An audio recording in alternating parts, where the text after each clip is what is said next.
Child, what the church got going on these days? What the fuck I been said they had going on these days? Us and all of the other girls. What's good, y'all? What's good, y'all? Listen, y'all know I was in YouTube jail the week before. All right, I really seriously need everybody to like up the live as y'all enter. Like seriously, like I y'all have to do that for me. Everybody that's in here right now, like it's 32 people, I should see 32 likes. I really need y'all to help me make sure I get back to the algorithm. I've been gone for a week. The best way for y'all to help me is to like up my live. Damn.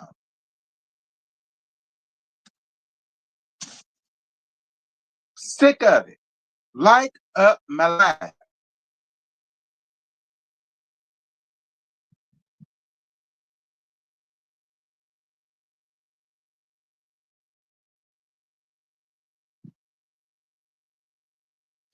The live is out to a great start this evening. No, the fuck it ain't. Not until y'all like up my shit. Like it's 40 people and I'm sitting on 23 likes. Nah, this shit a bust until y'all like up my damn live. Fuck this live until y'all like it. I ain't saying shit. Let me go on mute.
Hey Tammy, what's good, friend? How you doing, baby? Back to mute I go. Until I hit at least 40 likes. Then I'll come back.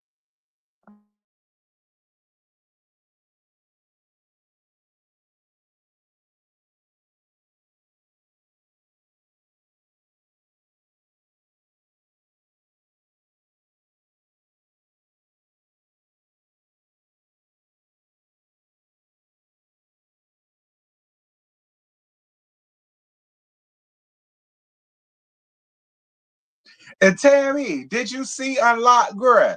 Listen, Tammy, I'm gonna be real with you. They were smart starting off with the effity punk bullshit because see, that's what's gonna keep people watching. Well, get people to want to watch. Okay, the closeted church queen that ain't so closeted. We go get there later. But did you see it, Tammy? Back to mute I go, bitch. So I'll get my damn.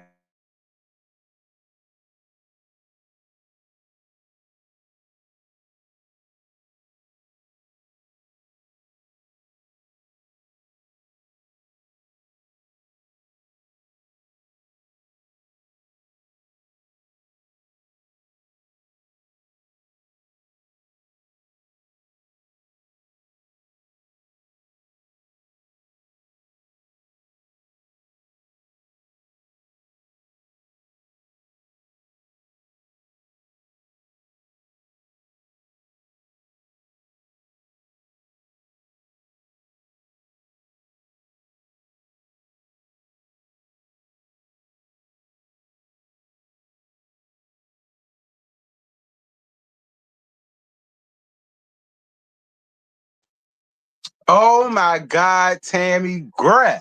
You got to watch the first episode, Tammy. Tammy, listen to me. Tammy, you gonna gag when you see this first episode, girl. Take it from me. Go on it.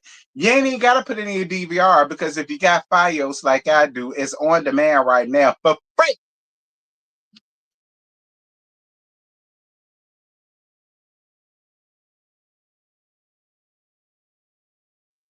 On, baby. It's on, Tammy. Somebody else asked me that too in my comments. It's on, y'all. It's on. It's a new show on. It just came out this Saturday, so y'all didn't miss nothing. There's only one episode.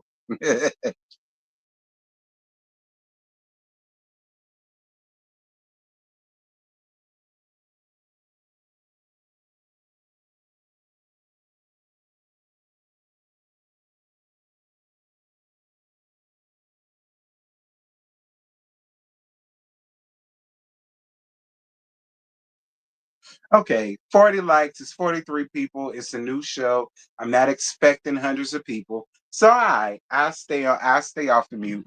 We 8 minutes and 55 seconds. So I get started at the 10-minute mark. Okay,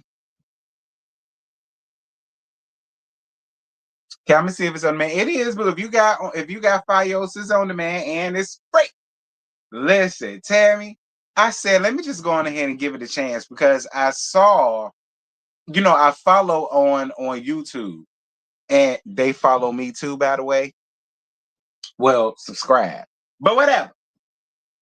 And I went on their YouTube channel and I saw a snippet of it. I said, girl, a closeted church queen from the 70s.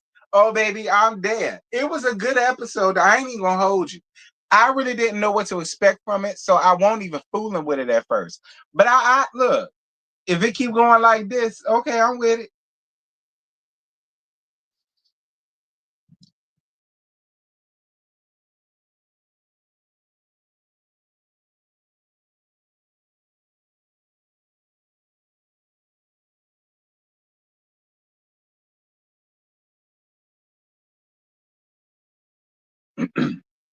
10. Hey, on Brisk Block, shout out to you, baby. How you doing, Pudding? You say you just reviewed it today? Greg, I just watched it not too long ago. First and foremost, this the perfect time for it because it is dealing with a church queen, honey. Welcome to Giving You the Real Tea Missionary Baptist Church, where my slogan is, bitch, I'm in the business that pay me. So if your business gonna pay me, I'm a minded, especially right now, real good. And if it don't, it won't. And get interested enough to make it around here. One, I'm tipsy off that Duce. Two, this look. Somebody asked me, was I gonna watch this? And I said, yeah. But I was sitting here and it is about the end of the month or whatever. And I said I want to go on ahead and make sure I get whatever I can get because I was on lockdown for a week. And I ain't gonna lie to y'all, that shit did hurt me. Excuse me. My watch hours is down. And what's the other thing? My watch hours is down and my views are down. Uh but that estimated revenue is still in the green. But that's neither here nor there. So I really need y'all to make sure that y'all like the lives. I really need y'all to make sure that y'all like the pre-recordings. If I post some shit on the community wall, bitch, like that too. All of that shit helps because it'll push me through the algorithm in a timely manner. All right. So I really need y'all to make sure that y'all just continue to like up the live as y'all. Okay, Tammy. Period. That revenue stays green, baby. Look, now the other shit could go down the drain. So long as my revenue stay green, I don't give a shit. But I care because my shit was way up until them dirty bitches came around here. All right. So I care because everything was in agreement and them hoes came around. So I really need y'all to like up my live and any other live from now on and pre-recorded. That's why I'm stressing. Now, I was sitting in here and I said I said I was gonna go live, but I didn't know about what because there was nothing going on. And then I said, well, I just make it a blog thing just so that I could say I went live for the day. And I forgot that this show came on until I went on Instagram and I saw Millie Chan talking about it. And I said, oh yeah, I said I was gonna get her a chance. So I said, all right, I'll watch it and I just see what it gives me. If it don't give me nothing, I just still do a live about the blog. Girl.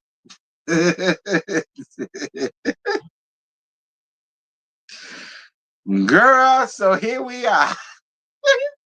Okay. Unlock Family Secrets, Season 1, Episode 1. The Preacher's Secret. I mean, if y'all want to call him and Miss Levi a secret, yeah. I mean, look, I was raised in church all my life, and I'm 37 years old. I was born in 88. So I was there for old school church, not this new school church that we got now. See, the shit that we got now is new. I was brought up and raised in old school church. So look, and I'm Baptist / AME. So, and I was born in 88. I mean, fine. We'll just call it what it is. I yelled while I was yelling at the TV. Listen, I was screaming. Look. Listen, earlier today, when On dropped the shit, I dropped down in a chat. Not their chat. They comment section. Where is it? Hold on. I dropped down in a comment section when I saw this shit, child. Hold on. Let me go to home. Was it this one?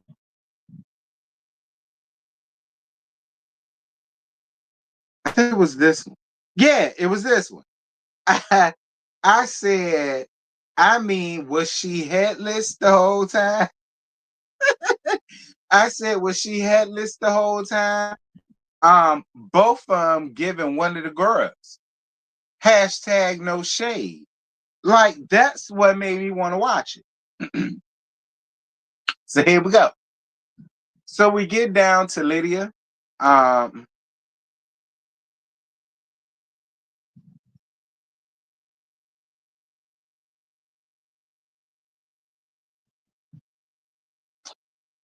So we get down to Lydia Meredith. All right. And she's from Mancoon, Georgia. She was a former, because she's a former first lady. She's now a pastor, an author, an activist, and she's the mother of 3 children, and she's the grandmother of 6. So she met Dennis. Dennis is her husband. Dennis Meredith, I believe his name is Meredith. Dennis Meredith. She met him in the church back in 1977. Look, she said, the Lord told her, the Lord told her that this sissy, this I wrote down, the Lord told her that this sissy finna be her husband. And she says she met him in 77. She was going to a church and she was singing in the choir. And around the time that she was singing in the choir in 77, he was the youth pastor. All right, so this is back in the 70s. All right, this is back in the 70s. This is around my brother in them era. So this was back in the 70s. She was singing down to the church choir, and he was the youth minister. So this is when they first met. And she said the Lord told her that this sissified ass nigga was finna be her damn husband one day, and be damned if that won't the case.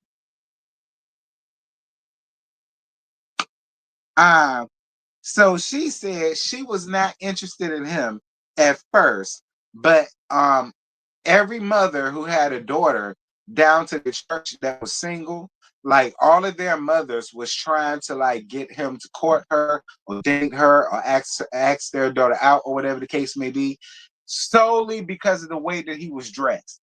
This is what Lydia said. Lydia said back then, everybody mammy who had a daughter who was over the age of 18, because he was a youth minister, who was over the age of 18 and they had a single daughter, the mothers wanted her to get with him or wanted him to get with her and ask her out solely because he could dress. He could dress down in the 70s. Listen, in the 70s, plaid, bell bottoms, ties, sweaters.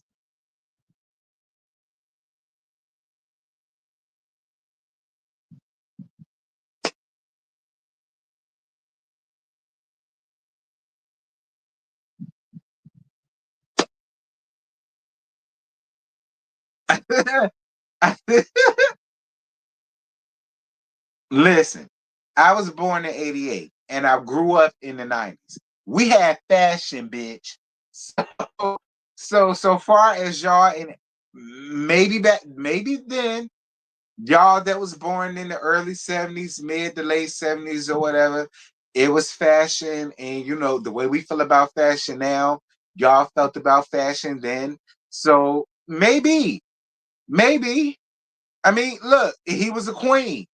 So I'm not shocked that he was dressed. I'm not shocked that he was dressed down to the nines. I'm not shocked. I'm not shocked at all, Miss Lydia. Miss Lydia, I'm not shocked at all that Miss Dennis Mathis, no, Miss Dennis Meredith was dressed down to the nines and all the latest fashions, all the latest plaid suits. all, all of the latest bell bottoms, all of the latest sweaters, all of the latest Letterman jackets, all, all of the latest cardigans. I'm not shocked. I'm not shocked by that at all. He was a queen. Of course, he was going to be dressed down to the nine. And, you know, just keep lying on the Lord. The both of them was lying on the Lord. That's why I said, wait, I'm missing something. Hold on.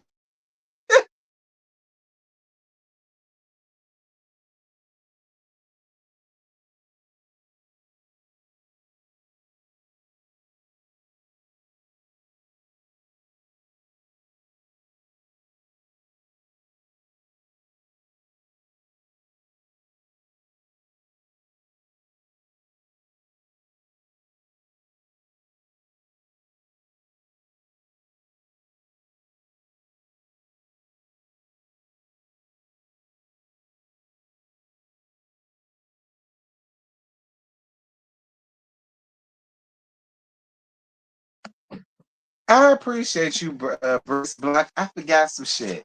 The both of them lied on the good Lord all episode. The both of them was lying on the good Lord. Thank you, um, on Brits Block, because y'all was the both of y'all was lying on the damn Lord, putting the Lord in the middle of y'all fuck shit that y'all had. Look, Miss Lydia, I'm just gonna go ahead and tell you now. Look. I need a messy hand.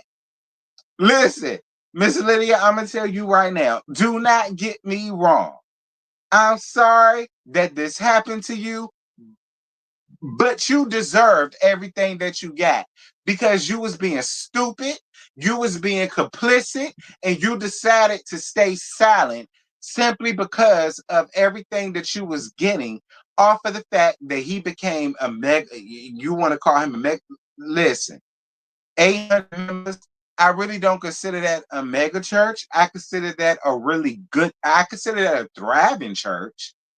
But 800 or so members, I would not consider that a mega church, and I would not consider him a mega preacher.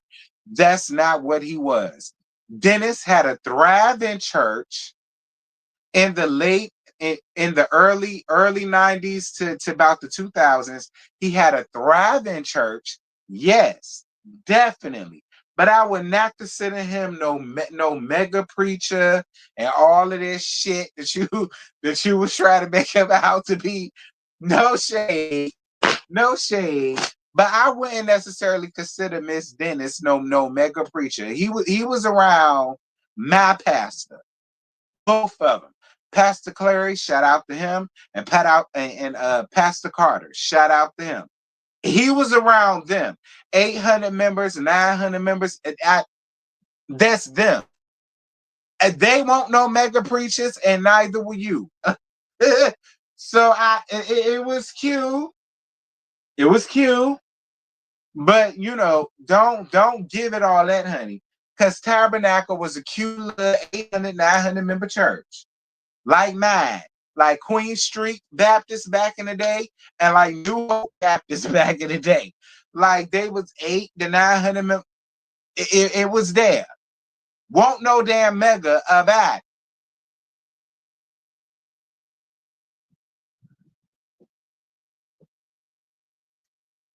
My bad. I wanted to get that off my chest because I got to do saying. Anyway, but yeah, Miss Lydia, I really wanted to get that off my chest. You just decided to be complicit. God ain't told you to marry this damn church queen. He ain't told you no shit like that. You just wanted to get married. That's what that was. And so call it what it is, Miss Lydia. And look, I ain't trying to read you. I think you're a beautiful woman. Shout out to you. And again, I'm sorry that you had to go through that. I really do. Look, listen. I was once LaVar.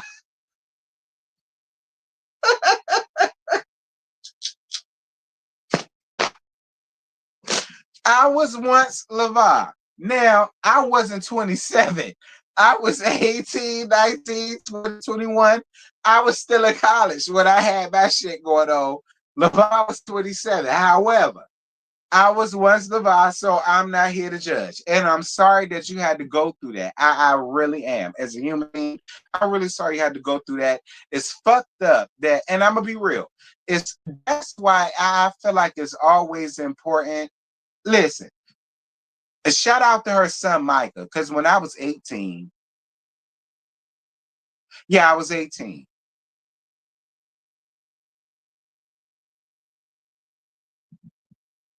Yeah, I was 18. I was still in high school.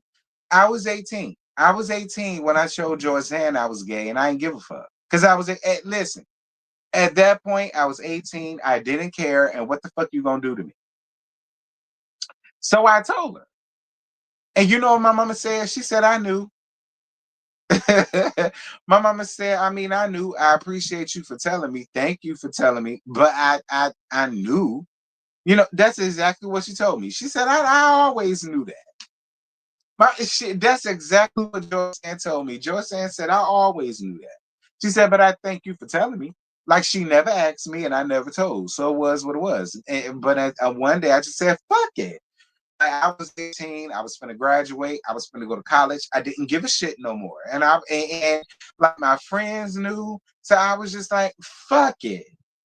So I went on ahead and told. And she said, I knew, but I appreciate you for telling me. And so I don't want to say that's kind of what you gave, but I moving on. Nah, he won't know Eddie Long doing wrong, long stroking them boys down to Tabernacle Baptist. Now I'm not gonna put that on that man. No, he won't nobody's Eddie Long. Eddie Long was running around here long stroking them damn boys down to his church. Dennis ain't never did that. Lydia ain't never said that, and none of the church parishioners never said that. So no, we can't compare him to Eddie Long. Eddie Long had some real shit going on when he was around there, the damn New Birth. No, No, Dennis is not Eddie Long. So no, we're not gonna use that comparison. Angie. No, no, Angie. We're not gonna use that comparison.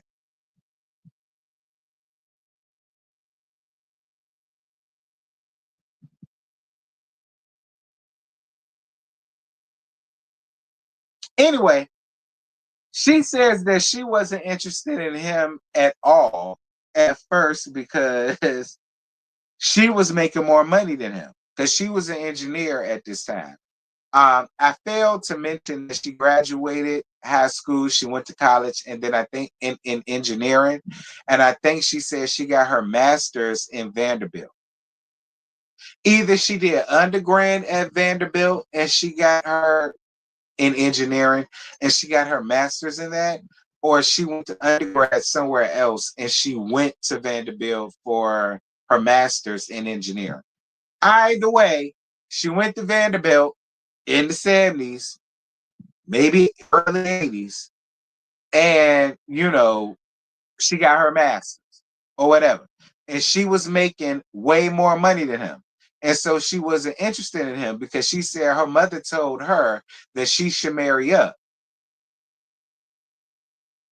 I told y'all, my best friend mama told me when I was 18 years old, I never forget it. I was in college. And her mama told me, marry for stability and not love. Because you can learn to love a motherfucker. But you need some place to stay right now. Like, you know what I'm saying? Like, you need some place to lay your head right now. You need your bill paid right now. You need your credit score to go up right now. You know what I mean? So I look, Lydia, I get it. I get it because I had an old school fool tell me some shit like that my freshman year in college. I said, what?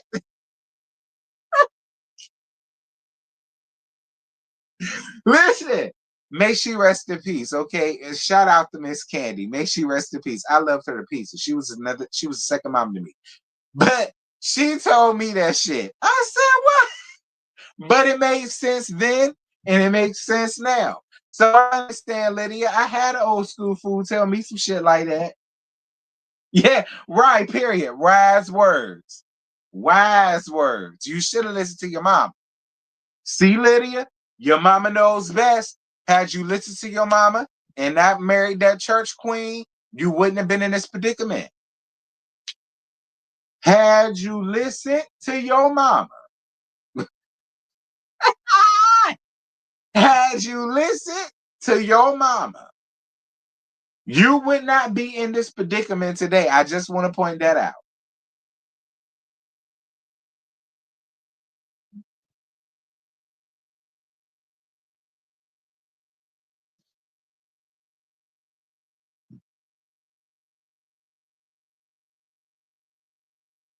And if you don't know your own child, that's because you don't want to know. I think a parent always knows. They just choose to ignore it or pray it go away, but they know early. Yeah, my mama told me, my mama said, I knew. She told me, she said, I knew. She said, I always knew. She said, I just wasn't going to say nothing because you ain't never said nothing. But she said, but now that I know, just be careful. Don't do nothing I wouldn't do. That's how she was. But, she said, I knew. I swear to God. That's exactly what she said. I knew. So, Lydia was smart and convinced herself to be stupid. That part. Anyway, so this is when we meet Miss Dennis, Sonny. Okay, look, shout out to Dennis. I don't have no problems with Dennis. I'm glad that he decided to live in his truth. It's just sad that with you living in your truth, somebody had to get hurt.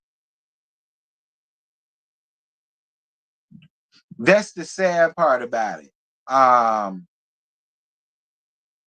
Dennis, that with you finally deciding to live in your truth and you get to be happy and move on with who you're with, somebody else had to get hurt in the process of that. And they wasn't able to move on. And it wasn't able for them to just find the love of their dream and just trot off in the sunset. Like that's the fucked up part about the whole DL life. That somebody will get hurt. When you decide to live in your truth, a person has to get hurt. Like that's the fucked up part about it. That's why I'm glad I came out I'm glad I came out as a teenager. So I didn't have to worry about hurting somebody else because everybody know what the fuck I am. I don't have to hide who I am. Just me. So I don't have to worry about hurting a girlfriend, hurting a wife, hurting a fiance, hurting a baby mama, having to deal with her family and da da da. Like that's what I'm glad I didn't have to do that because somebody is gonna get hurt. Period. When you're living in a lie, somebody is gonna get hurt. Period. So I mean, teach his own. Lydia wanted a man. Lydia only wanted that man because he was in high demand. That's kind of what it gave Lydia. I'm glad you brought that up. That is what it gave. It gave you wasn't interested and you was listening to your mama, but because you saw that there was other older women who had daughters, probably your age or somewhere around it, and all of them was pushing him on their daughter or vice versa, you wanted because you did say you wasn't interested in them and you was listening to what your mama said. Then you went against what your mama said and look what happened. Moving on. So when we meet Dennis, Dennis says that when he met Miss Lydia, the man y'all, Lydia said that she wasn't interested in him, but when she saw everybody else trying to throw their drawers at him, she decided to go on ahead and throw hers, right? That's really all she said. So Miss Dennis says when he met her, she was not first lady material. She was very loud, meaning she was ghetto fat and projectic as the fuck.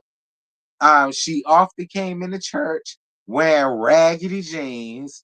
Meaning, although she was making money, she must not have been making it like that because she would come to because she would come to church looking like a ragamuffin.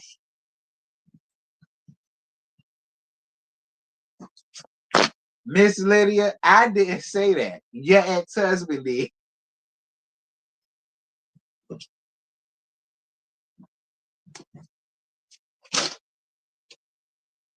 Dennis, I live for you. Dennis, I live for you. Please follow me on Instagram. Giving you the real tea. Miss Dennis, I live for you, girl, because you got up here and straight up read Miss Lydia all to be there. Because Miss Lydia came up here and made herself seem like the cream of the crop, and she rose to the top, and you was not her type because you didn't make more money than she did. But you came up here and said, "Child, bye," like she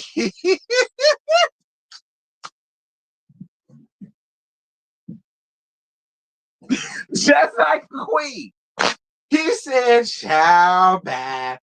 I want for you, period, because you was ghetto fat and projectic as the fuck, loud as all get out, and a raggedy ass shit."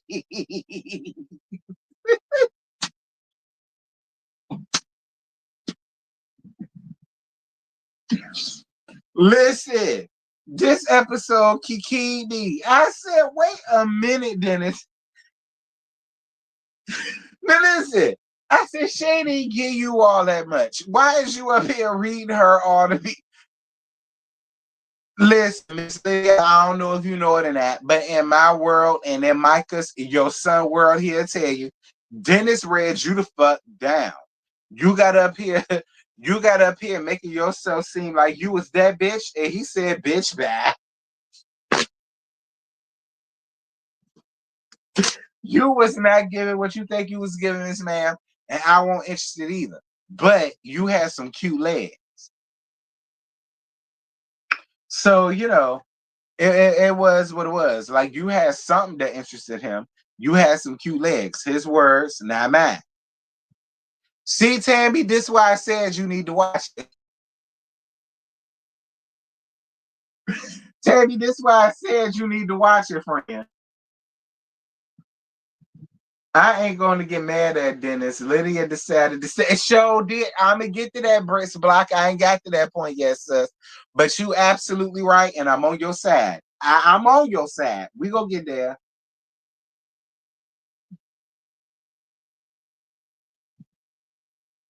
Right. It was that fishy. I'm getting to that, friend. I wrote that down. I'm getting to that, friend. I wrote that down. So she says that she wasn't paying any attention to him, because she made more money than she did, and her mama told her to marry up. And um,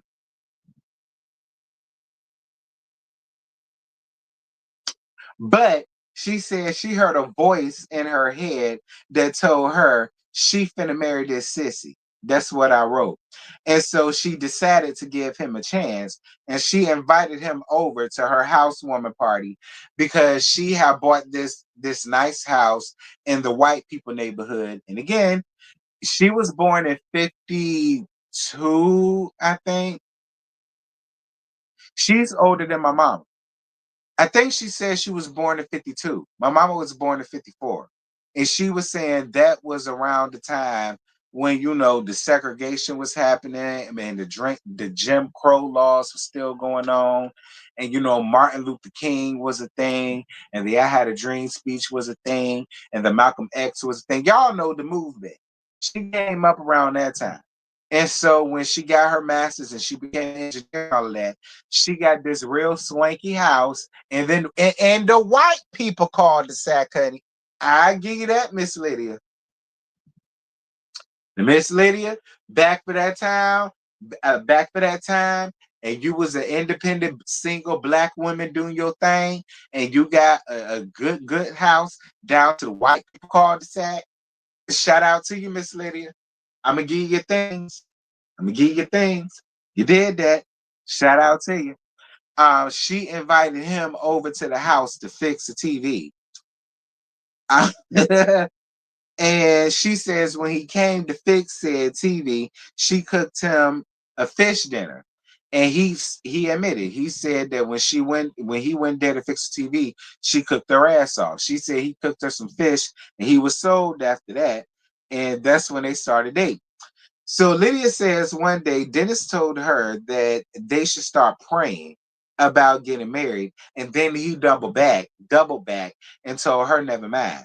And then she was like, "Okay, bitch, KOS, get the fuck on." And she went home.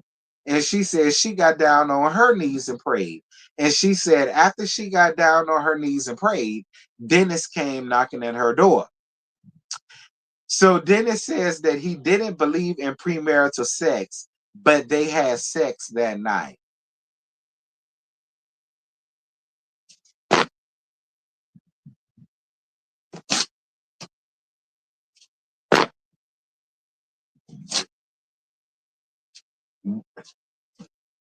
Dennis, at that point, you was already having premarital sex, nigga, because you was already fucking niggas. And if you wasn't fucking them, you was getting your dick sucked and or eating ass and or sucking their dick. Listen, oral sex counts as sex. That's how I feel. Oral sex counts as sex. For me. For me.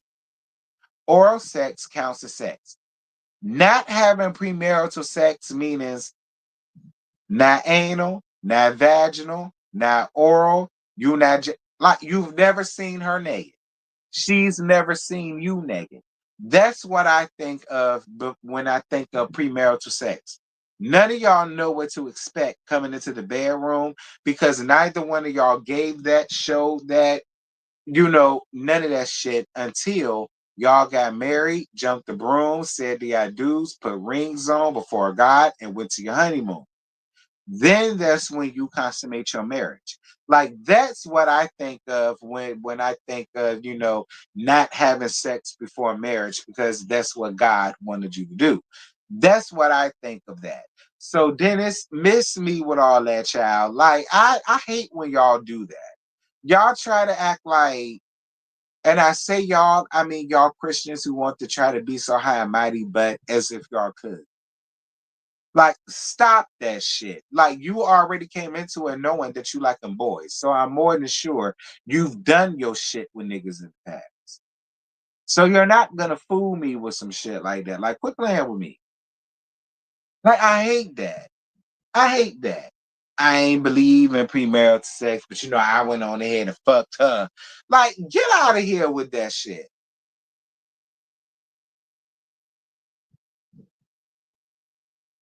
He wanted to have kids quick, so it would help him fake the funk.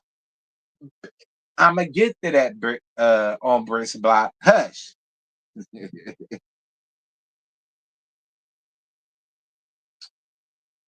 Anyway, after he fucked her to smithereens, they got married in December of 78. Incidentally, my brother was he was born then. Incidentally, my brother was born May 78. Okay. Shout out to my brother.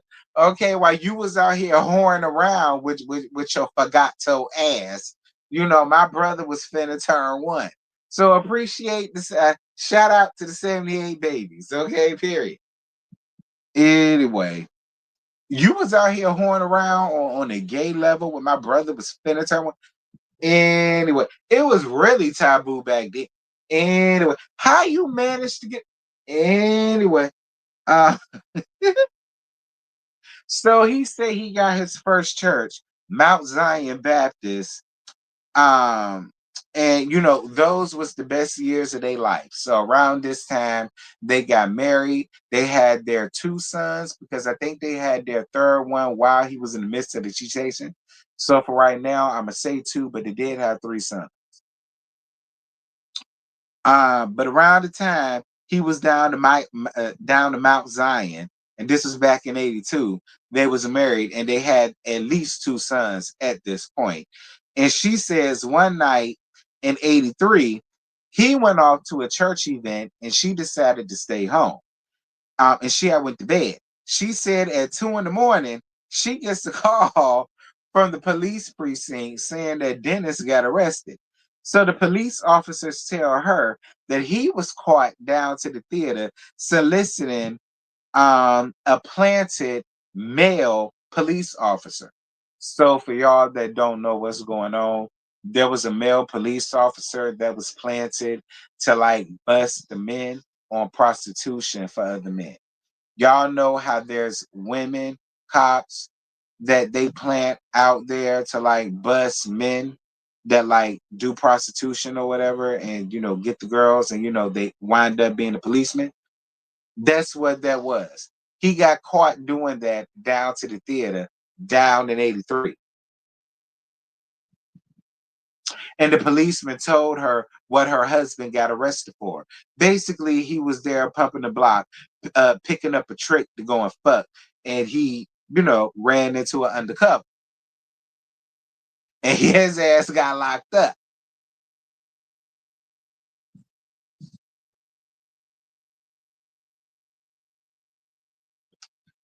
Um, she says that she was embarrassed and she was humiliated, but she decided to bury it and turn a blind eye to it. He cried on the way home. And she said that she just stayed silent the whole time. She couldn't look at him and she didn't look at him. She just stayed silent the whole time. And he promised that he would never do it again. And she decided to accept his apology. And so after that, he decided that he wanted to move his family away to California because he wanted to move away and step away from Mount Zion because Mount Zion, listen, Juanita named after her mom. Okay, so Juanita Senior had Juanita bumper curls back in the 70s and the 80s. Okay, and Miss Lydia went down to Juanita Mama. She sat in Juanita Mama chair. And that's how she heard the news from around the salon seats or whatever the case may be. That's how she found out that everybody knew what her husband had going on. She found out from Juanita mom. So,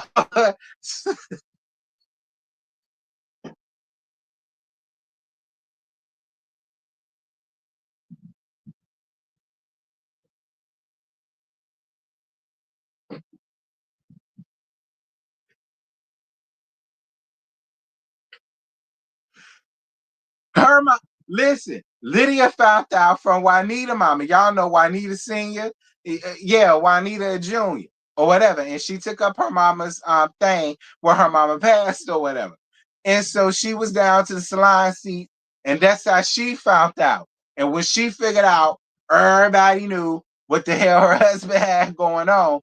Moving to California did not sound so bad to Miss Lydia. So she decided to go on ahead and step away from Mount Zion, the both of them, and they decided to move on down to California.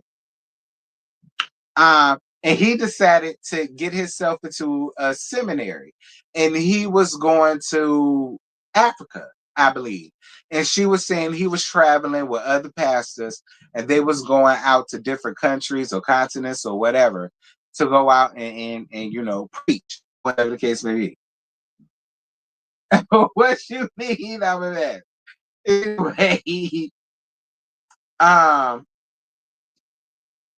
so in the summer of 91, she goes out to the garage and she finds a whole bunch of damn homosexual ass porn. Okay. Miss Lydia found the early stages, Dog Pound USA. Okay, she found the early stages of Coco Dorm in the early stages of Club Amateur USA and the early and the early stages of Raw Dogs and shit like that. She found the little tape or whatever it is, spring cleaning. She was spring cleaning down to the garage and she found the gay ass pornographic tape down to one of the boxes collecting dust. And and she said that she was shocked when she found it. And she confronted him about it when he came home. And he admits to her that it was his. And he tells her that he always watched porn and he always liked porn and homosexual porn turned him on. That was his thing. And and he didn't find it an issue. And so I guess she decided that she wasn't going to find it an issue. Listen, Miss Lydia, I'm going to be honest with you. Even as listen, I'm sorry you went through what you went through, but at the same time, it's hard for me to feel bad for you because the signs were in your face. And you still decided to sweep it under the rug, and you still decided to be like, oh, okay, whatever. You still decided to turn a blind eye. Like, so it's just, I'm being honest, it's just hard for me to really fall out for you like that because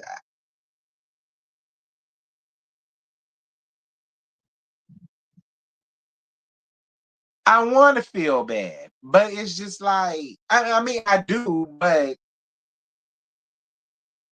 like, I ain't falling out over it. Yeah.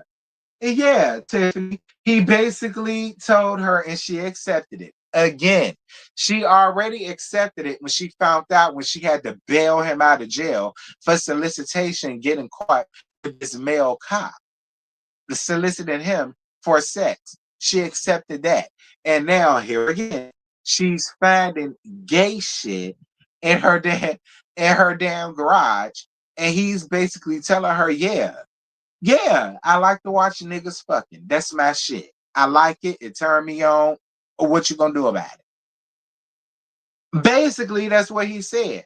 And once again, because of the fact that he's a pastor, he's a good one. The church is growing or whatever. You have a nice lifestyle. Y'all got children, so you're gonna put it all off on the children. And that because of the fact that you're living a nice lifestyle and you don't necessarily have to work or use your degree. The only thing you got to do is take care of the kids and put up this facade. So as long as you just stay putting up this facade, you could just learn to live with it so long as he comes home. I just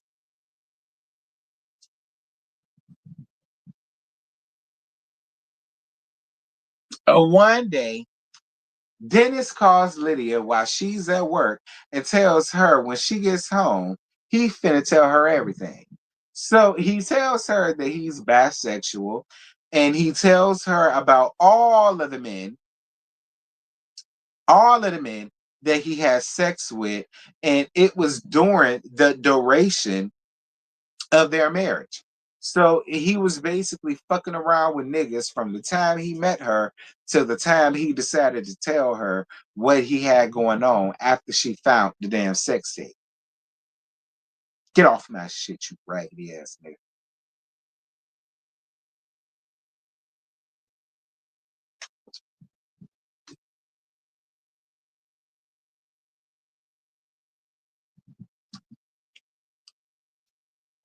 Again, Miss Lydia, I would love to fall out over you, but I really can't because I want to. Because don't get me wrong, he was wrong as shit for what he did. I'm a gay male, ma'am. I came out when I was 18 in 2006. Do you understand? I didn't get married to no girl. I ain't do all that shit. So for me, he was wrong as fuck for what he did. But I really can't fall out over you because I want to, but I can't.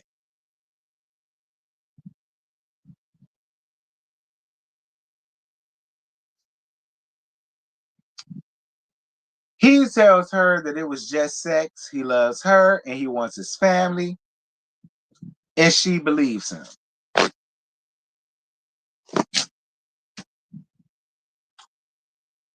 Dennis agrees to go to conversion therapy. There's no such thing. Listen, I don't give a damn what Donnie McKirkland tells y'all. There's no such thing as that. Most people that do that, they repress it because they have to. They're in this shit and they're conditioned to do it. But at the end of the day, people like what they like. They love what they love. What makes them feel good makes them feel good. And it just is what it like. Yes, you can live it, but you can only live it for so long. But and I do that because I am gay. So I meet niggas in their 50s, going on 60s, who's married, children are grown, and then that's when they decide that they want to be who they are because now their children are grown and they're out the house. So it's not a situation of they're there. I'm just telling y'all what it is from a gay male's perspective. Don't y'all say we ain't never tried to put y'all up on no game. Okay? Don't y'all ever say we ain't tried to put y'all up on no game. See, it's easier for them to do it when their children are grown, they're gone, they're out the house, they don't have to worry about that shit. So then that's when, and then a lot of the times, a lot of the women decide to deal with it. They come up with these damn rules and regulations and these deals because I hear that too. Well, yeah, my wife know this, my wife know da da da da, just as long as da da da. I hear that. So y'all listen to me, what I'm saying to y'all. Listen what I'm saying to y'all. And this may get my LGBTQ card revoked, but I don't care. Okay, I'm a gay boy from the 80s. I don't give a shit. I don't fuck with a lot of these sissies and punks any damn way. I don't. I don't go to no balls. I don't go to no damn pride. I don't go to none of that shit. I don't go to gay bars. I don't go to gay clubs. I don't do none of that. I don't do none of that shit. I don't. it ain't never really been my thing like that. And I don't try to pretend like it is. It's not. So if I lose it, I lose it. But I'm just gonna be honest with y'all. Like I really would love for y'all to stop living in that land of delusion because after a while, y'all bring it on y'all damn self when y'all know, and y'all still just decide to sweep it under the rug. You just decide, well, I'm a believer. Like I cut that shit out.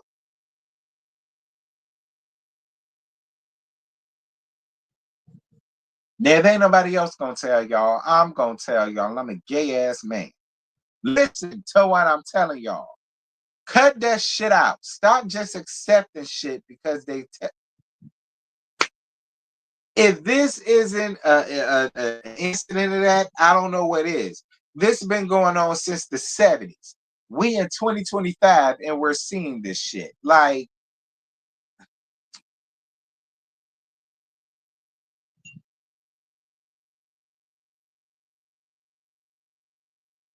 I'm sorry, women. Like everybody wants to blame the man, but my thing is, a lot of women, especially first ladies, especially women who are married to men of means, y'all know. Like, let's just be real. Y'all know. This is indicative of that. Y'all know. And then y'all still decide to stick around and y'all still decide to be heartbroken simply because of what a person got or what the status is or what the status quo is or what the lifestyle is or what the house is or what the 401k is. Well, I have a family, so I'm just going to say, like,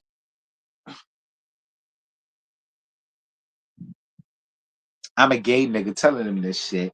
And there's still women that's going to stay.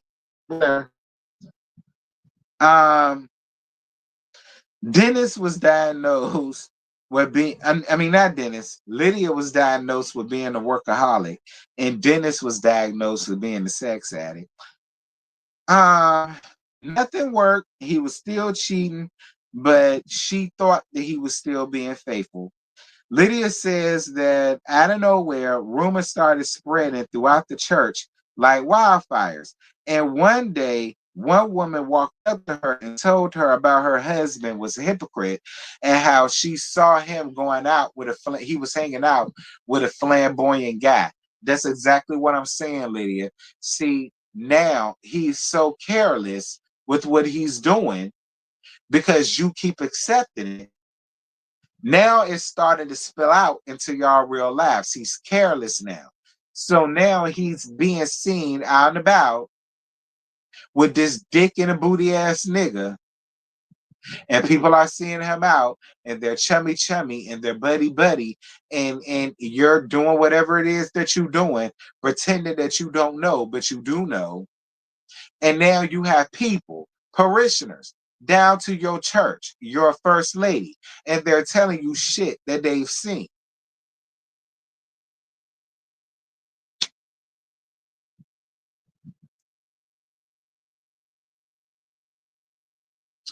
Dennis says that another lady told him that they never had a gay pastor in the church until he came along. That's what I'm saying, Lydia. It don't matter how much y'all try to hide the shit. Dennis was way too comfortable, so there was no hiding it. People was gonna see it. People were gonna talk, and it was gonna spread throughout the church. Yeah, people gonna come to the church because Dennis doing what he's supposed to do. But that's not gonna stop the rumor mill from doing what it do. That's church, Lydia. That's church. That's any church you go to. That's church.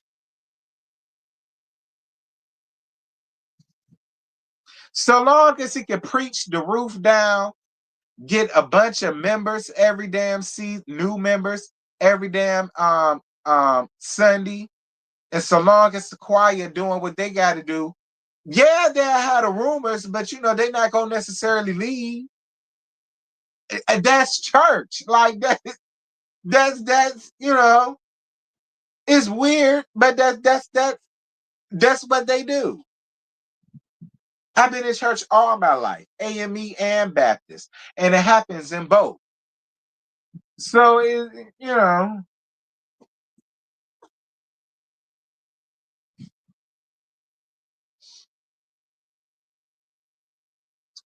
Dennis and Lydia decides to leave Mount Calvary in '94 to escape the rumors about him being a putting the dick in the booty ass nigga. And they landed down the Tabernacle Baptist Church in Atlanta in '94. And this was the first time she decided to work with him as church administrator. So I guess she stopped being an engineer to like be closer to her husband to try to keep an eye on him to make sure he ain't sticking his dick in her and other niggas and their mouths. So she dropped her career to go and be a church administrator. Lydia didn't say that, but that's what she did. Lydia says that after the church grew, because she said when they first got there, there wasn't many people down to Tabernacle Baptist. And Tabernacle Baptist was a big church. It was a big old timely church. And she said when they first got there, it wasn't many people at all. Excuse me. And she said by the time he got there, and as he got there, and he been there, the church started growing to over about 800 people. She said that they had to put seats in the aisles and things like that because people would show up just to hear him preach. And she said after that, that's when she really started experiencing the lifestyle. She did. She really started to experience in the lifestyle because he had a good growing, church or whatever. And she says that after the church grew under his leadership, the power started going to his head and he started to abuse it. Coming home late night, staying out all night. She didn't know, she didn't know he was still doing what he promised that he wasn't gonna do. And one day he tells her, it's not funny.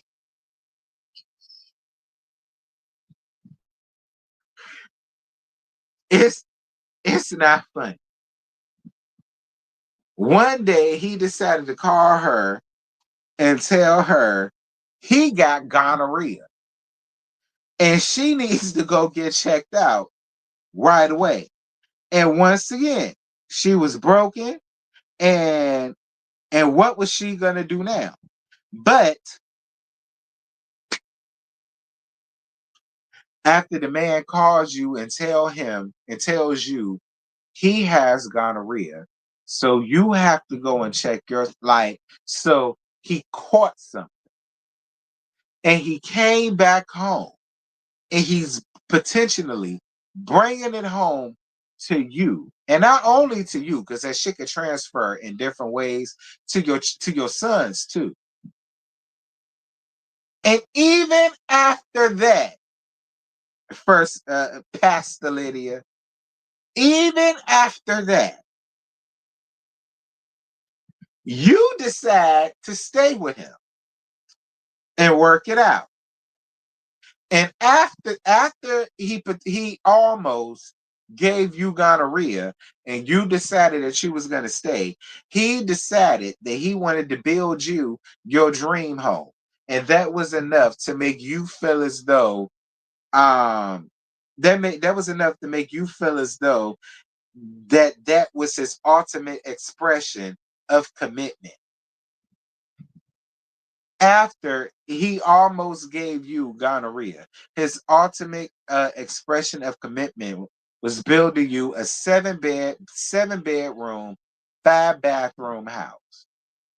And that was enough for you to just forget it, even though you almost brought me back home something, I could forget it because you built me this 7 bedroom, 5.5 bathroom house.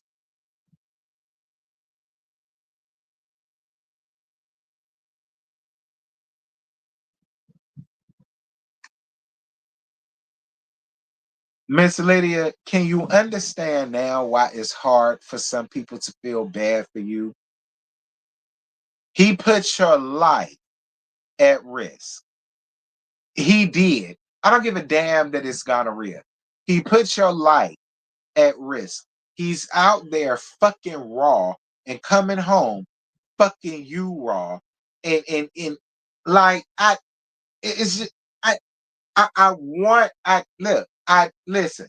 I do feel bad, but at the same time, I can only feel but so bad.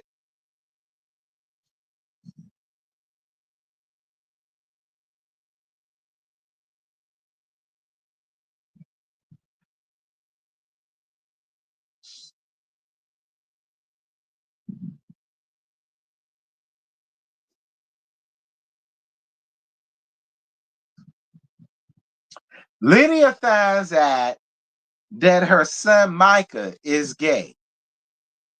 He came out at 19 back in 2000. Damn, Micah, you older than me. In 2000, I was in the sixth grade, nigga.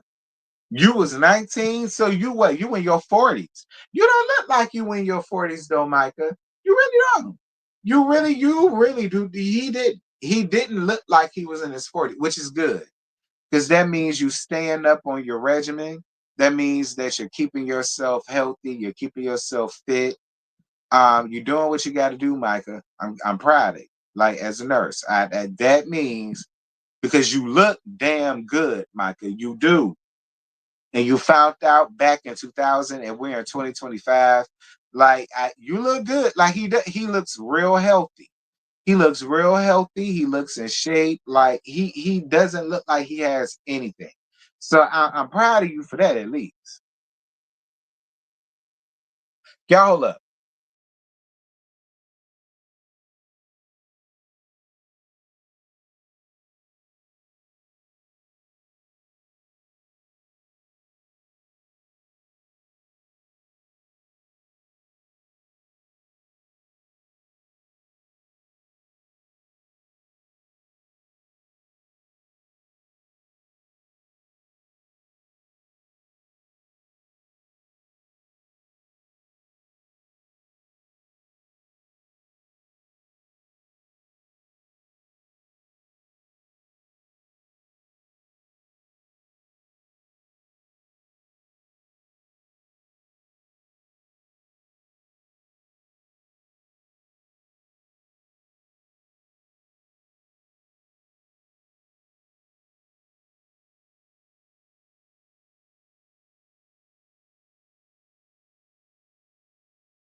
My bad, y'all.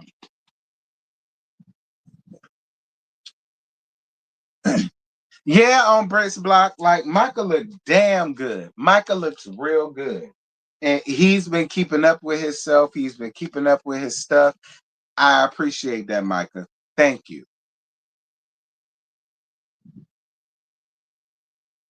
So Lydia says that she always knew that Micah was different ever since that he was born. But to find out that he was gay was devastating to her. And she says that Lydia says that Micah came in, told him that he was a homosexual, and he walked the fuck out. I know that's right, Miss Micah. Miss Micah walked in, bitch, I'm gay, and left the hell out and left y'all to deal with the feelings of it. Because why should he feel away? He's comfortable within himself and who he is. So why should he care about how y'all feel? That's for y'all to figure out. I love it, Micah. I was 18, you was 19. I respect it, Micah. Micah, I respect it. You was 19 in 2000. I was 18 in 2006. I respect it, Micah. I respect it. That's all you can do. Like when you're comfortable and you accept who you are, just leave it there. Whoever accepted, do. Whoever don't, fuck them. And that's basically where Micah. That's it. That's where his hair was. If you accept it, great. If you don't, fuck it. This is who I am. I respect it.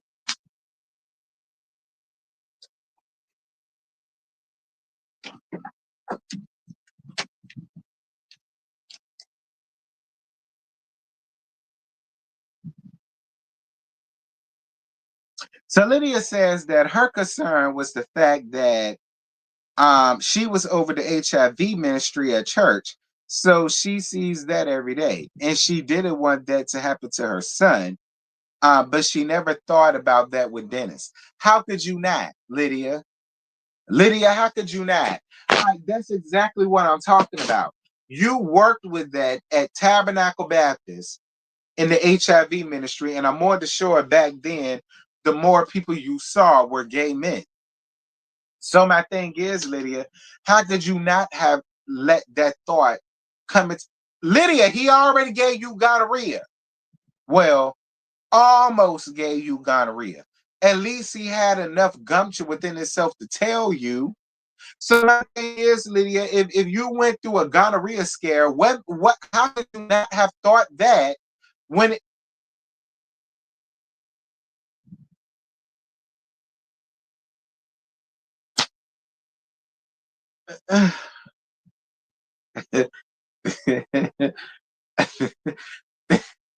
Lydia, I think you're a real sweet lady. I, I'm not trying to give you no fever, because it's a chance you may come across this live. I'm not trying to give you no fever at all, Miss Lydia. I think you are such a sweet. I really do, Lydia. I do. I just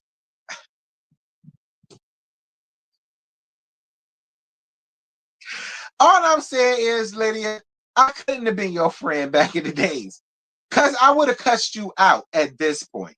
If I was your gay best friend, Lydia, at this point, I would have cussed you out. I would have had to, so that you can see how serious I am about the shit that you got going on. Like I would have had to. I wouldn't have wanted to, but I would have had to, just so that you could see how I'm dead serious when it comes to this shit. You look, you look like a simpleton. Stop it. Whatever.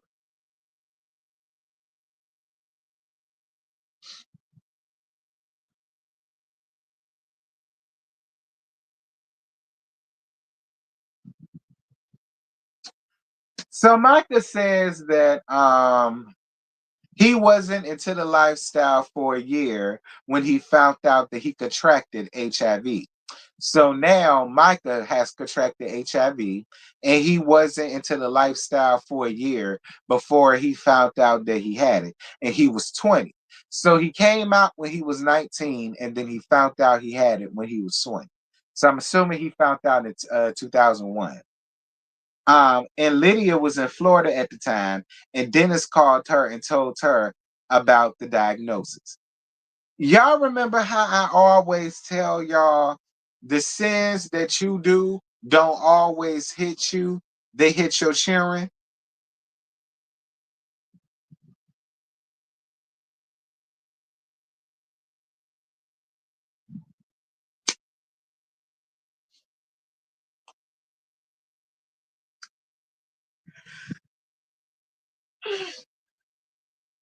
Let me say that again for them hoes in the back that got a hearing aid. Y'all remember how I always tell y'all the sins that y'all do as parents don't always hit y'all. They get your cheering.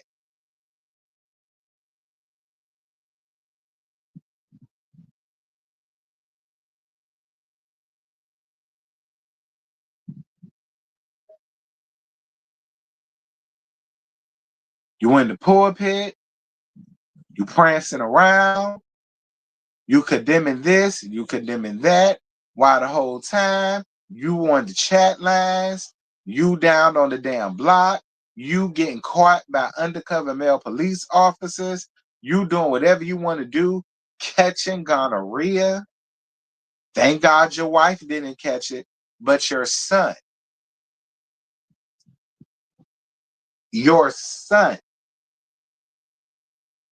be gay. And he wasn't even out to y'all for a whole year. And he catches HIV.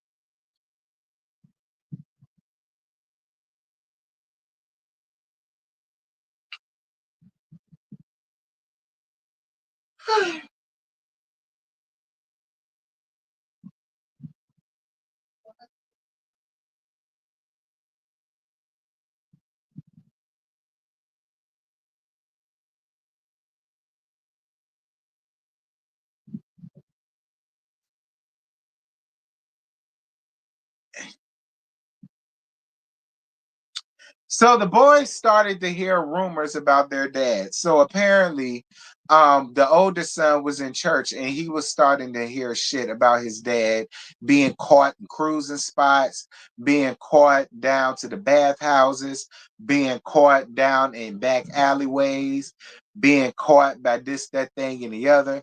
And mind y'all, Lydia knew this, but the sons did not know this. See, Lydia and Dennis been doing a pretty decent job of keeping those rumors away from their sons. Their sons didn't know anything about their dad, the infidelity, the men, the arrests because of a man, none of that shit. They didn't know none of that. But now rumors are starting to come out. People are starting to talk. And now the rumors are trickling down to not only to your wife, but to your son. Um, So one day down to the church house, Lydia says that Dennis was preaching a horrible ass sermon. And his mama, y'all, this did it for me. Doing church, y'all, during the middle of him giving a horrible ass sermon. Y'all know, like the one Henry did at the beginning of The Preacher's Wife, before Whitney had to come in there and get the choir involved to get it going. He was giving one of them. And his mammy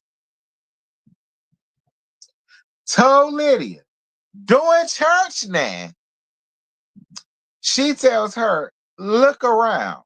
The person that your husband is fucking is right in front of your eyes. And then Lydia says, a man named LeVar. It's a man named LeVar.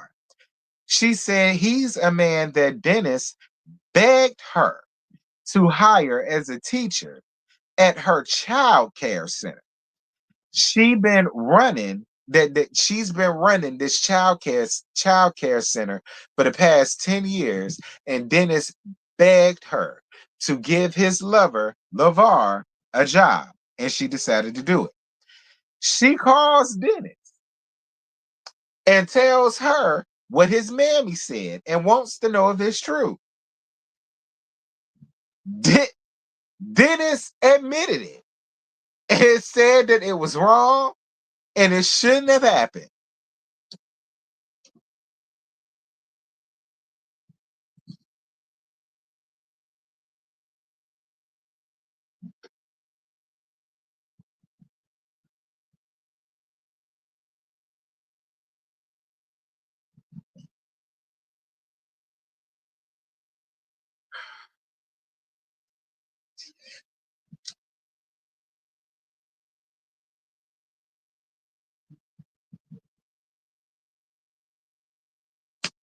Like, I can't make this shit up, y'all.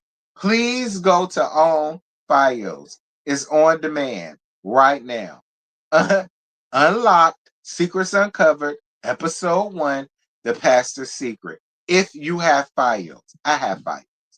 It's on demand right now for free. If you think I'm lying, please go watch it for yourself. I promise y'all, I'm not lying about about none of this that I'm telling y'all. Please go watch it for yourself.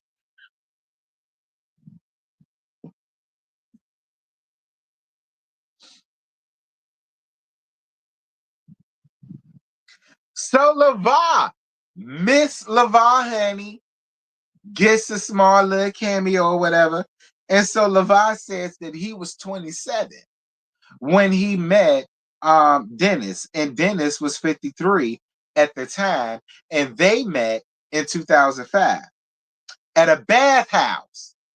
They met at a bathhouse, y'all. Now, for y'all women that don't know what a bathhouse is for men, a bathhouse is basically it's a place for men to go have sex with other men. You don't know these men, they're basically all strangers.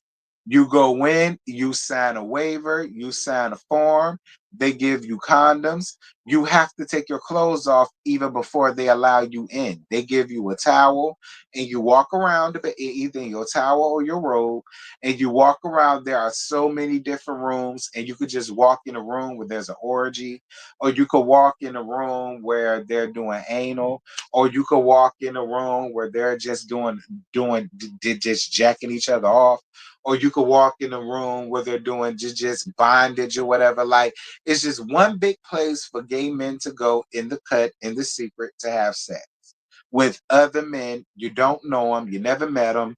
You have the choice to either wear a mask or show your face or whatever you can. That's where they met, at a bathhouse in 2005. He was 53 in 2005. Bitch, in 2005, I was 17. I was either a junior or finna go into my senior year. Anyway, and you was 27, and that's where y'all met. And you just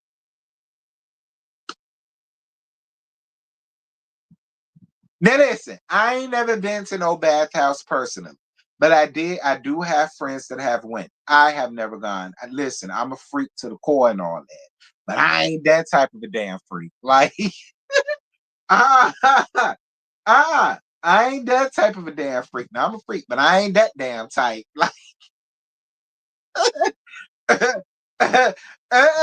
like, nah, that ain't my gig. That ain't my judge. Like, I don't get down with all that. But that's what a bathhouse is.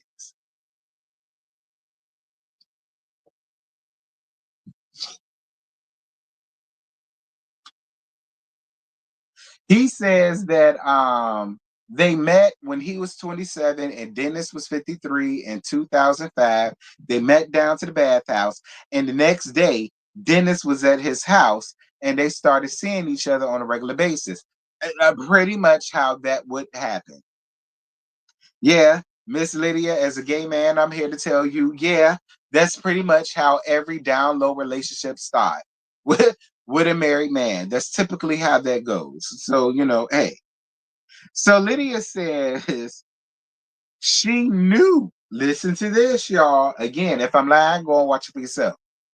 Lydia says that she knew he was in love with LeVar because she knew he was not in love with her anymore, and he didn't have to tell her that he fell in love with somebody else. And he admitted it. He came in his confessionals and said that he was basically paying less attention to Lydia in his household, and he was paying more attention to LeVar. He admitted that LeVar feelings trumped whatever it was that she felt or what she had going on.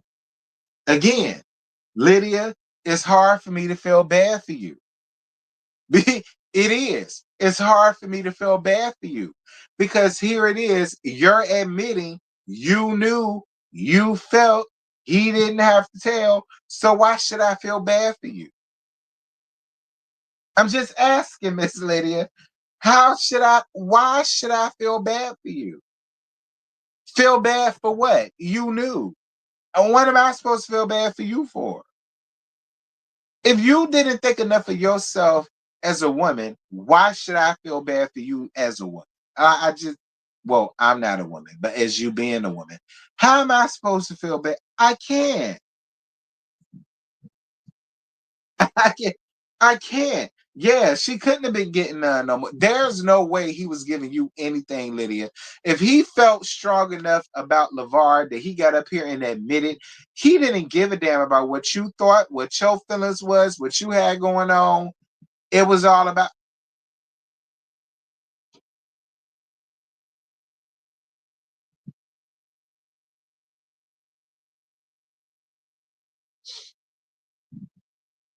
in late 2005. So this was my senior year in high school.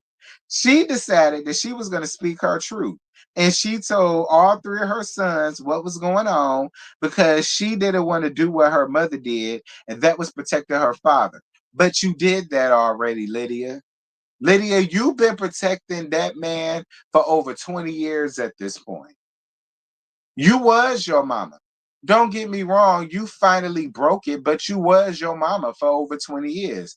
You decided to keep living a lie with your children in the dark for over 20 years. You decided that, Lydia. Again, I want to feel. I do feel bad because Dennis was fucked up. But at the end of the day, how bad can I feel for you when you get up here and admitted that you knew that he was gay? He was gay. Fuck bisexual. He was only fucking you, in my opinion. And I really feel like he only did that just to get his way into the church house because he was a mean ass preacher. Honestly, I believe he forced himself to do what he did with you, and it was only you. So to me, I really feel like the nigga gay. And you just forced yourself to be in that shit and do that shit because of what being a first lady gave, what the title gave, what the title meant, what the title came with, the money, the prestige, the 7 bedroom house with 5.5 bathrooms, 2 car garage. Let's just call a thing, Miss Lydia. You got up here saying you was gonna be honest. Let's be honest.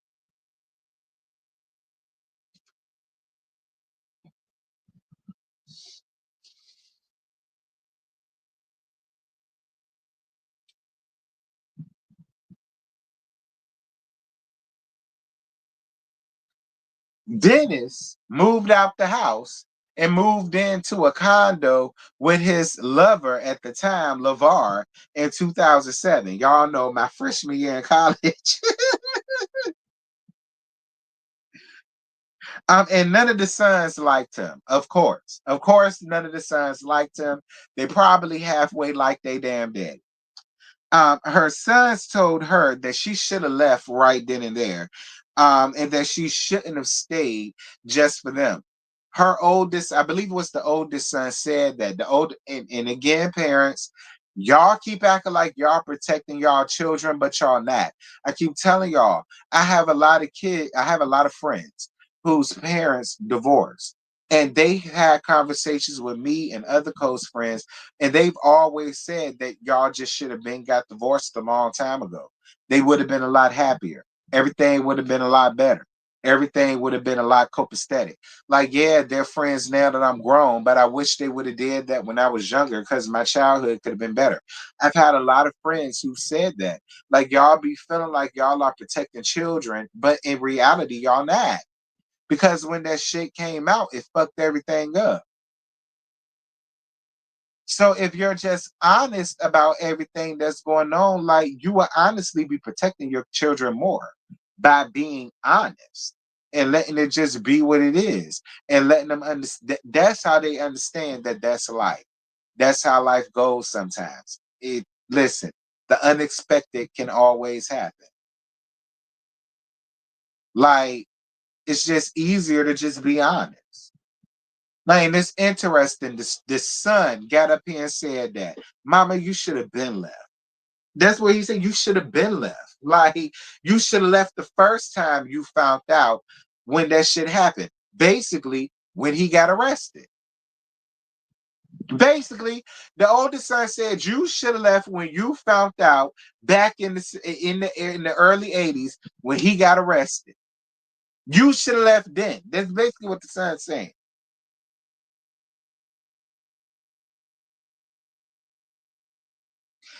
After the divorce, Lydia went to the seminary. Um, Dennis decided to tell his congregation one day that he was with LeVar. Now, what's interesting is he said even though he lost members, because when he told the members that, he said that a lot of members, excuse me, came to that conclusion. LeVar said, not LeVar, Dennis said that a lot of members already had came to the conclusion before he decided to tell them. And he said that even though he lost a lot of members, because he said a lot of members got up and walked out, he said before that time, 85% of his congregation were gay girls. So even though they left, he gained more members of the gay community once they found out that he was a gay pastor and he had a church, basically. So even though he lost all of those members, he gained more members from the gay community. I look, I mean, Just because you gay don't mean that you don't believe in God and Christ and all of that. And I'm more than sure if you gay like that, you would want someplace to go and worship that does not judge you. So I mean, okay, that's fine. But I wished again. I just wished you would not have upsetted that church like that. Like you just should have started your own. That's what I mean about just living in your truth from the very beginning. And you nobody else has to get hurt. Nobody else has to feel bamboozled. Nobody else has to feel hoodwinked. Like it people know what it is when they coming in. You know what I mean?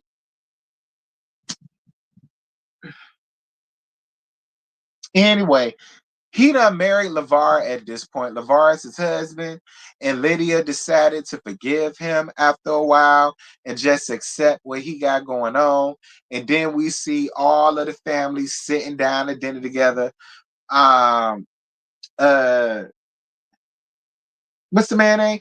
Dennis and LeVar, they're married. Okay.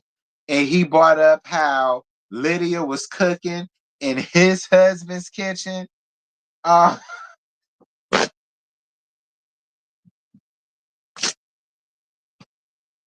listen. This is what I'm gonna say. At least Lydia was able to come out of this with a forgiving heart and decided not to allow it to consume the rest of her life. But this is what I'm gonna say. I feel I'm gonna tell y'all why I feel bad. I feel bad for the fact that Lydia has to see the man that she married move on and marry somebody else and be happy when she's in her 50s or 60s at this point, and she basically has to start all over again. She said it took her 10 years to even get to this point. And we didn't see where she moved on, if she met a nice man that really loves her and things like that. Like, see, that's the fucked up part about it for me. It's like, Dennis, you're happy and you're living your life and you found your husband, but you've been stringing this woman along for the past 30, probably 40 years at this point, and she ain't got shit. I mean, yeah, she's happy ish and she found some closure, but like that's the fucked up part about it for me. It's because y'all know I'm a Pisces. I got a heart. And I'm more than sure Dennis don't look at it like that, but I do. I do. It's like yeah, you can live in your truth and be happy, but again, somebody has to get hurt. Your wife and your three sons had to get hurt just so that you can be happy. And that's the fucked up part about it. Now, even though I gave First Lady her due deals, I'm gonna continue to say that. I feel bad for her for that because it's just like it sucks when you have to see somebody move on and then you have to get over. You know what I'm saying? When you didn't ask to really be into this shit. But at the same time, though, First Lady, you did. Because you got up here talking about you prayed to God, and God told you that this silent sissy of the pew was going to be your husband. God ain't told you no shit like that. See, that's when it comes hard for me to feel bad for you again. Like, that's when it's hard for me to feel bad for you again. In my opinion, God showed you that He won't for you, but you convinced yourself that a still voice told you that this sissy was gonna be your husband. God ain't told you no shit like that, Lydia. Sorry, not with him. Not with him. That's just what you wanted at the time, because more than likely back in those days, they was pushing for y'all to get married. And if a man is showing you interest, marry him. And that's really what I think, Lydia.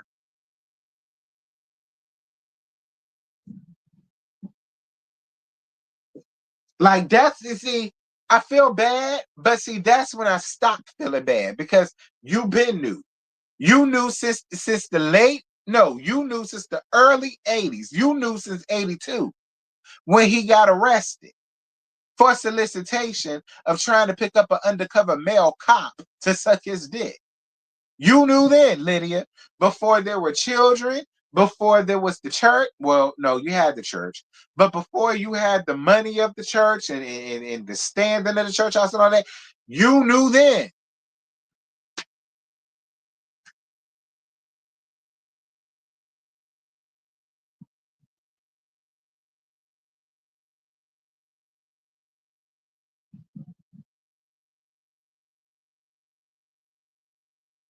If she had accepted the truth earlier, she could have found somebody new. Period. She could have found somebody new. That's why, see, again, Miss Lydia, a part of me feels really bad for you, but then there's another part of me that says, girl, you got what you asked for. Because you've been new and you decided to waste your life. Like, because it's basically what you did, Miss Lydia. You wasted your life. Now he done set off and found somebody younger and he happy and you alone by yourself picking up the pieces at your late age. Anyway, that's it, y'all. That's all I got. I ain't got no more. This shit lasted an hour and 38 minutes. How?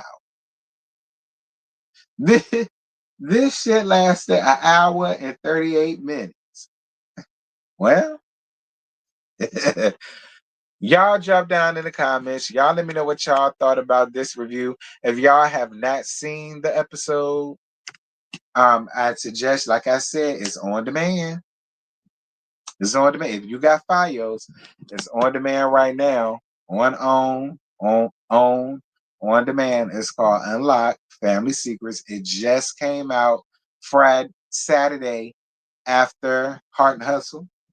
So I'm assuming that's gonna take the place at 8 o'clock on Saturday night. If it does, that's just gonna be our new thing on Saturday nights at 9:15.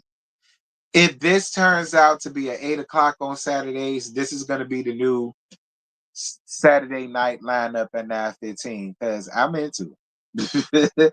This shit gave me an hour and 38 minutes. So I'm for it. But y'all drop down in the comments. Y'all let me know what y'all thought about it. And until next time, I'm gone. That